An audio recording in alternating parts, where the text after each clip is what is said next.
Whispers in the Wind. We hope you enjoy this bit of entertainment. Please like and subscribe. Tell us what you liked most in the comments. The early morning mist clung to the forest like a shroud, dampening sound and making the woods feel otherworldly. Harold Kemp, a 73-year-old retired steelworker, had been hunting in these woods for over 50 years. To him, the forest was a second home, a place where he could leave behind the noise of the modern world and lose himself in the primal rhythm of the hunt. Harold sat in his weathered deer stand, a sturdy structure he had built decades ago with his late brother. The wood creaked softly under his weight as he adjusted himself, his hunting rifle balanced across his lap. He had taken countless deer from this very spot, his steady hand and sharp eye never failing him. But today, something felt off. The forest was too quiet. Normally, the dawn would bring with it a chorus of chirping birds and the rustle of small creatures stirring in the undergrowth. Instead, there was only silence, a silence so profound it seemed to press against Harold's ears. He scanned the tree line with his binoculars, but there was no movement, no sign of life. Then he saw it. At first, Harold thought it was a trick of the light. About 50 yards away, just beyond a cluster of oaks, a faint figure materialized. It was translucent, barely more than a shimmer in the air, but as Harold squinted, he could make out details, the figure of a man draped in flowing animal skins, with feathers adorning his braided hair. The ghostly form moved with a deliberate grace, as though performing some ancient ritual. Harold's breath caught in his throat. He wasn't a man prone to flights of fancy, but there was no denying what he was seeing. His hands trembled as he lifted the binoculars for a closer look. The figure appeared to be a Native American shaman, his face painted with streaks of red and black. He carried a long staff, its top adorned with feathers and small bones that rattled faintly in the still air. The shaman moved in a slow, deliberate circle, his lips moving soundlessly. Harold strained to hear, but the ghost made no noise. "What in the hell?" Harold muttered under his breath. He considered climbing down from the stand and investigating, but something held him back. There was a heaviness in the air, a sense of foreboding that made his instincts scream at him to stay put. He watched as the shaman continued his silent ritual, the motions hypnotic and unnerving. Hours passed, though it felt like an eternity. The sun rose higher, burning away the morning mist, yet the ghostly figure remained. Harold's legs ached from sitting still for so long, but he couldn't tear his eyes away.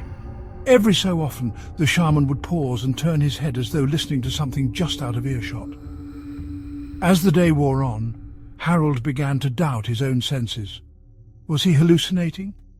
Maybe he'd finally lost it, spending all these years alone in the woods. He rubbed his eyes, but when he looked again, the shaman was still there.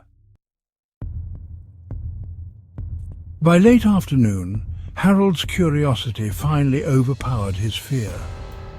He descended from the stand slowly, his boots crunching on the forest floor. He kept his rifle slung over his shoulder, though he doubted it would do much good against a ghost. He moved cautiously, his every step measured. As he approached the spot where the shaman had been, the air grew colder, the chill biting through his thick jacket. Harold's breath puffed in front of him, a stark contrast to the mild autumn weather. The shaman didn't seem to notice Harold's presence. Up close, the ghostly figure was even more unsettling.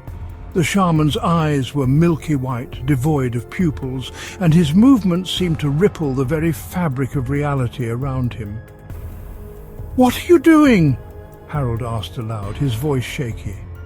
The shaman didn't respond. He continued his ritual, moving in that same slow circle, his staff tracing symbols in the air. Harold noticed something strange. The ground within the circle was bare, devoid of leaves or grass, as though the shaman's presence had scorched it. Suddenly the shaman stopped. He turned his head sharply, those empty eyes locking onto Harold. A wave of cold swept over him, and for a moment he couldn't breathe. The shaman's lips moved, forming words Harold couldn't understand, and then he pointed his staff at the ground. Harold looked down and felt his blood run cold. The earth within the circle was shifting, writhing as though alive. Slowly something began to emerge. A skeletal hand, its bony fingers clawing at the air. Harold stumbled back, nearly tripping over a fallen branch. "Sweet Jesus," he whispered. The shaman raised his staff high and the ground erupted.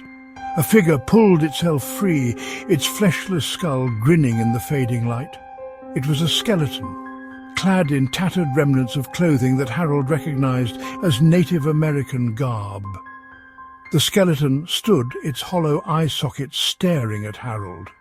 The shaman stepped aside, allowing the skeletal figure to advance. Harold raised his rifle instinctively, but his hands were shaking so badly he doubted he could hit anything. "What do you want?" Harold shouted, his voice cracking. The skeleton didn't respond. Instead, it pointed a bony finger at Harold, then at the ground beneath his feet. Harold looked down and saw that he was standing on a mound of earth, the kind used to mark a grave. His heart pounded as he realized the truth. This was sacred ground, a burial site. The shaman stepped forward, his ghostly form passing through the skeleton like mist. He raised his hand, and Harold felt a sudden weight in his chest, as though the very air had turned to lead. Images flooded his mind, scenes of a village burning, of men, women and children being slaughtered, their screams echoing in his ears. Harold fell to his knees, clutching his head. He saw himself, younger and full of anger, standing with a group of men armed with rifles. He remembered the land dispute, the shouting, the accusations. He remembered pulling the trigger. "Oh, God," Harold whispered, "what have I done?" The shaman loomed over him, his expression unreadable. He raised his staff one last time and brought it down on the ground with a thunderous crack. The skeleton crumbled to dust and the shaman began to fade. As the ghostly figure disappeared, Harold heard a single word, carried on the wind like a whisper. "Remember." When the shaman was gone, the forest seemed to exhale. The birds began to chirp again, and the tension in the air lifted. But Harold remained on his knees, staring at the disturbed earth. The old man knew he could never undo the past, but he also knew he couldn't ignore it. He stood slowly, his joints protesting, and made his way back to his truck. That night he didn't sleep. Instead, he sat at his kitchen table, staring at the rifle he had used for so many years.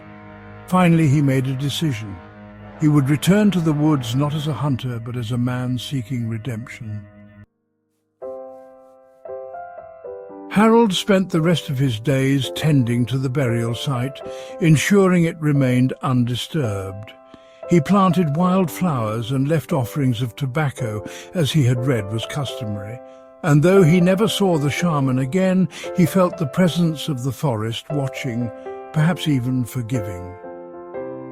In the end, Harold's story became a local legend, a cautionary tale of guilt, redemption, and the spirits that guard the land. See you next time. Sweet dreams.